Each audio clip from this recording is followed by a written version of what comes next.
कक्षा 6 विषय हिंदी काव्य 2 एक जगत एक लोक। इस काव्य में हमने भाग 1 में काव्यगान किया और इसकी समझ और कठिन शब्दों के अर्थ देखे। भाग 2 में हमने अभ्यास और स्वाध्याय में प्रश्नों के उत्तर और व्याकरण में हमने विलोम शब्द, समानार्थी शब्द और संज्ञा यह देखा। अब हम आगे भाग 3 में भाषा सज्जता में इतना जानिए यानी कि हम विराम चिन्हों को जानेंगे। ठीक है, देखिए सबसे पहले विराम चिन्ह किसे कहते हैं बताइए। आप बताइए, क्या आपको मेरे इस प्रश्न का उत्तर पता है कि विराम चिन्ह किसे कहते हैं?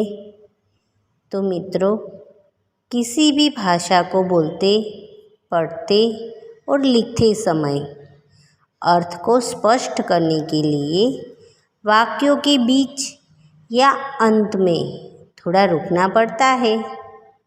इस रुकावट को संकेत देने वाले लिपि चिन्हों को विराम चिन्ह कहते हैं। ठीक है, देखिए फिर से मैं आपको बताती हूँ कि किसी भी भाषा को बोलते, पढ़ते और लिखते समय अर्थ को स्पष्ट करने के लिए वाक्यों के बीच या अंत में थोड़ा रुकना पड़ता है। इस रुकावट को संकेत देने वाले लिपि चिन्हों को विराम चिन्ह कहते हैं। ठीक है, इन वाक्यों को देखिए। लक्ष्मी आज स्कूल क्यों नहीं आई? शिक्षिका ने पूछा। दूसरा वाक्य देखिए, वाह गुड़िया तो बहुत अच्छी बनी है। आगे देखिए, किशन ने कहा, हाँ बेटी मैं तुम्हें खिलौने बनाना ज़रूर सिखाऊंगा। आगे चौथा वाक्य देखिए, क्यों वहाँ कोई तकलीफ़ है? देखिए यहाँ पे हमने यह 4 वाक्य देखे जिसमें यानी कि इन वाक्यों में चिन्ह आते हैं जिसे हम पूर्ण विराम, अल्प विराम, प्रश्नवाचक चिन्ह, योजक चिन्ह, इन सभी चिन्हों का उपयोग यहाँ पे वाक्य में होता है। प्रत्येक चिन्ह अपना विशेष भाव और अर्थ रखता है। किसी भी भाषा को बोलते, पढ़ते और लिखते समय अर्थ को स्पष्ट करने के लिए वाक्यों के बीच या अंत में रुकना पड़ता है। इस रुकावट के संकेत देने वाले लिपि चिन्हों को विराम चिन्ह कहते हैं। यह मैंने आपको आगे बताया। ठीक है, अब हम आगे विभिन्न विराम चिन्हों का परिचय देखेंगे। ठीक है, देखिए इतना जानिए में सबसे पहले पूर्ण विराम, फुल स्टॉप यानी कि पूर्ण विराम यह आता है। पूर्ण विराम में लिखते समय जिस स्थान पर वाक्य पूर्ण होता है वहाँ पूर्ण विराम का चिन्ह रखा जाता है। देखिए यहाँ पे मैं एक वाक्य बताती हूँ, हमारे देश का नाम भारत है। यहाँ पे हमारा वाक्य पूर्ण हुआ।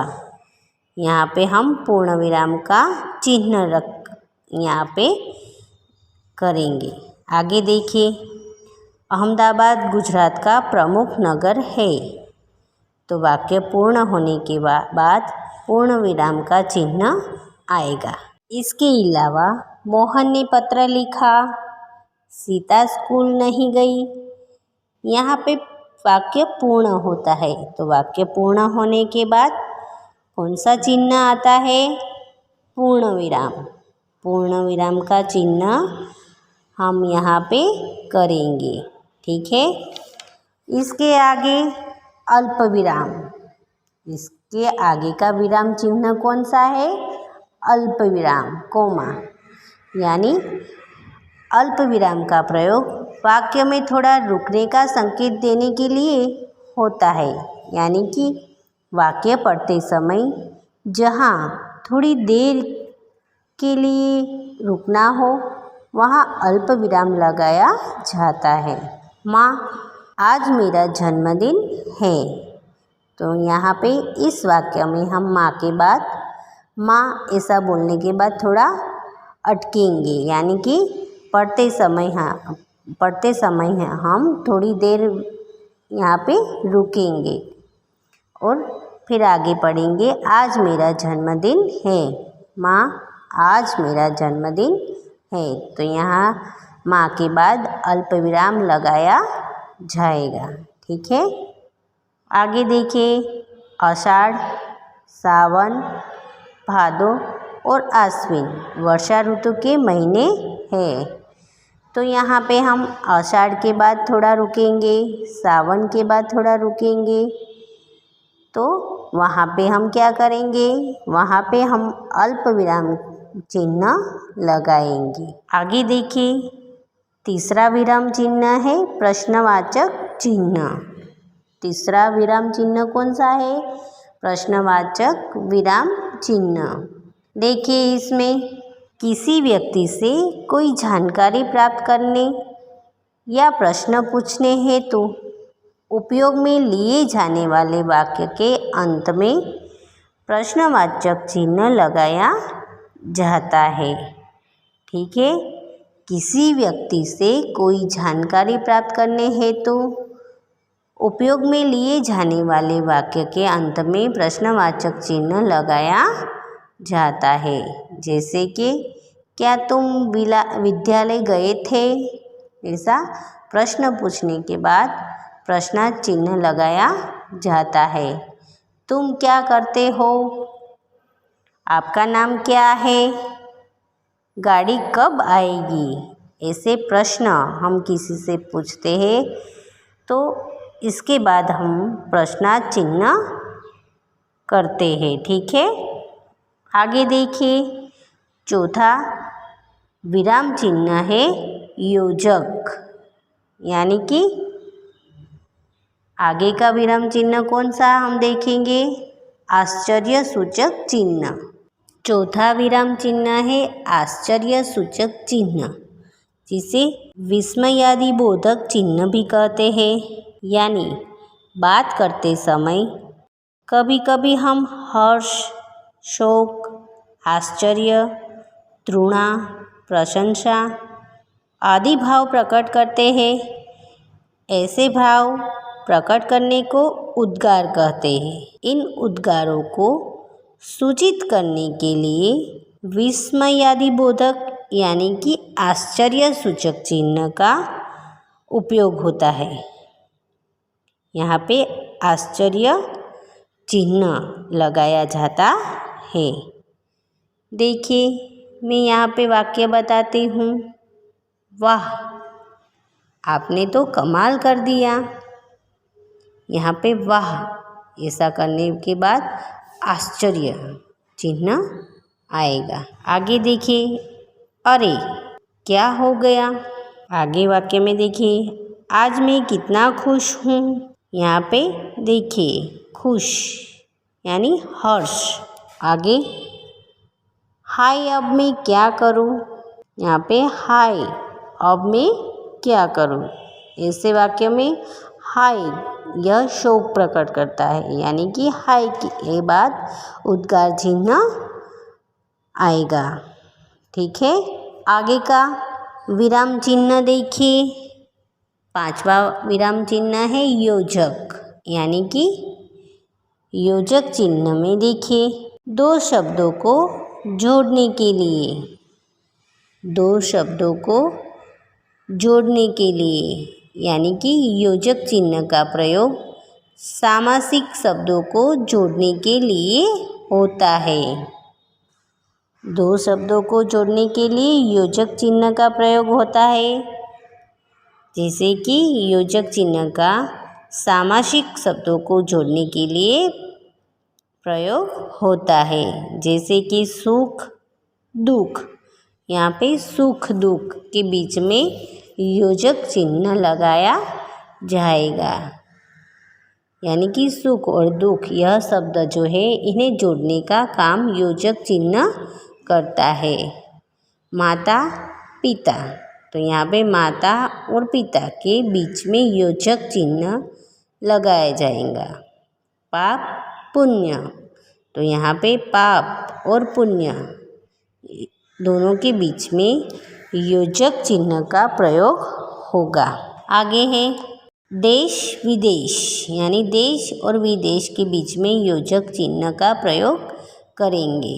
आगे वाक्य देखिए, इससे हम वाक्य भी बनाएंगे। देखिए, सबके जीवन में सुख दुख आते रहते हैं। यहाँ पे सुख और दुख के बीच में हमने योजक चिन्ह का प्रयोग किया है।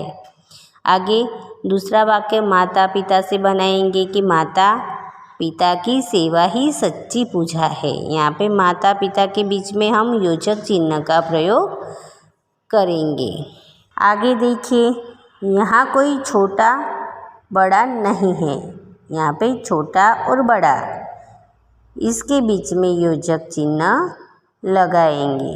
ठीक है, देखिए यहाँ पे योजक चिन्ह से बने हमने वाक्य देखे। आगे हम छठा चिन्ह देखेंगे, निर्देशक चिन्ह।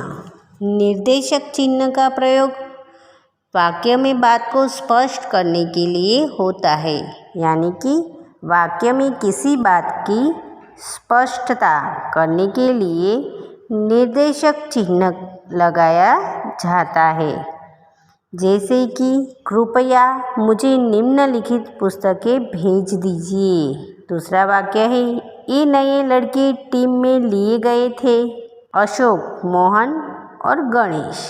बातचीत वार्तालाप में भी निर्देशक चिन्ह का प्रयोग होता है। जैसे कि दुकानदार, आपको क्या चाहिए? दुकानदार कहता है आपको क्या चाहिए। इस वाक्य में भी निर्देशक चिन्ह का प्रयोग किया जाता है। आगे ग्राहक, इस पुस्तक का क्या मूल्य है? और मोहन ने अपने मित्रों राकेश, आकाश और अविनाश से रुपए मांगे। यहाँ पे भी निर्देशक चिन्ह का प्रयोग किया गया है। देखिए, मोहन ने अपने मित्रों राकेश, आकाश, अविनाश से रुपए मांगे। यहाँ पे अपने मित्रों और राकेश के बीच में हम निर्देशक चिन्ह का प्रयोग करेंगे। आगे है ग्राहक, इस पुस्तक का क्या मूल्य है? यहाँ पे ग्राहक और वाक्य, इस पुस्तक का क्या मूल्य है, इसके बीच में हम निर्देशक चिन्ह का प्रयोग करेंगे। आगे है दुकानदार, यह 25 रुपये की है। यानी कि दुकानदार और ग्राहक के बीच में जो वार्तालाप होता है उसमें दुकानदार यह 25 रुपये की है। यहाँ पे दुकानदार और यह 25 रुपये के बीच में निर्देशक चिन्ह का प्रयोग किया गया है। आगे कोष्टक, यानी कि 7वां विराम चिन्ह है कोष्टक, यानी कि किसी शब्द के अर्थ को स्पष्ट करने के लिए कोष्टक का प्रयोग होता है। जैसे कि अध्ययन, यानी कि पढ़ना, हर क्षेत्र में लाभ देता है। आगे आज बिजली का उपयोग बढ़ गया है। यानी कि यहाँ पे विद्युत, उसका दूसरा अर्थ है बिजली का उपयोग बढ़ गया है। आगे विरोधार्थी, हम जिसे विरोधार्थी कहते हैं उसे विलोम शब्द भी कह सकते हैं। यानी कि विरोधार्थी विलोम शब्द लिखिए। आगे देखिए 8वां विराम चिन्ह है अवतरण चिन्ह, यानी कि इकहरा अवतरण चिन्ह। क्या कहते हैं इसे? इकहरा अवतरण चिन्ह।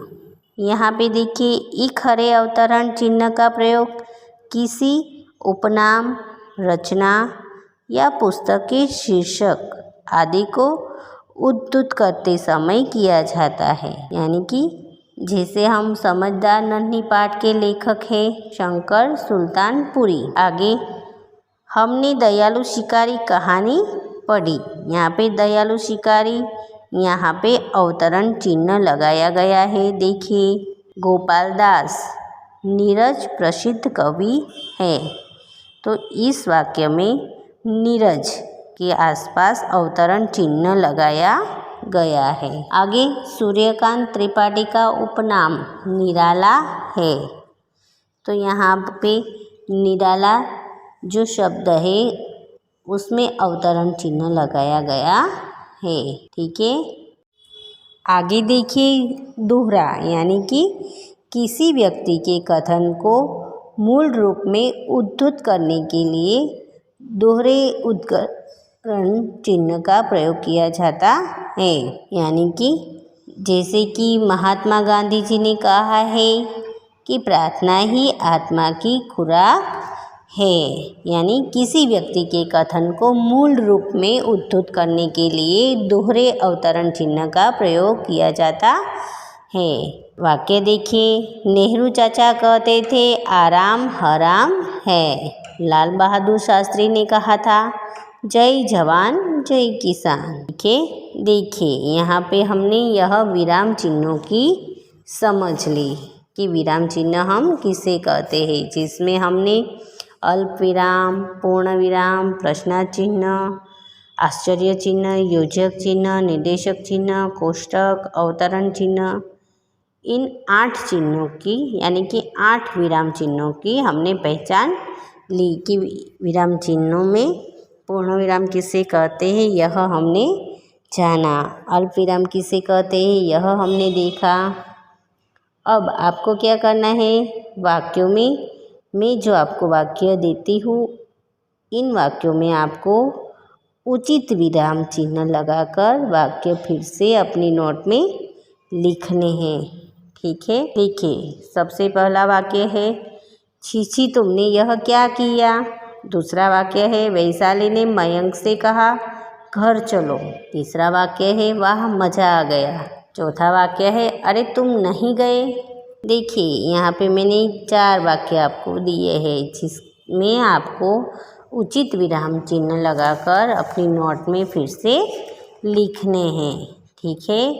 तो यहाँ पे मैंने आपको जो विराम चिन्हों की जानकारी दी उन्हें लिखने के लिए और समझने के लिए आपको क्या करना है, इस वीडियो को बार बार देखते रहना है और लाइक करना न भूलिए।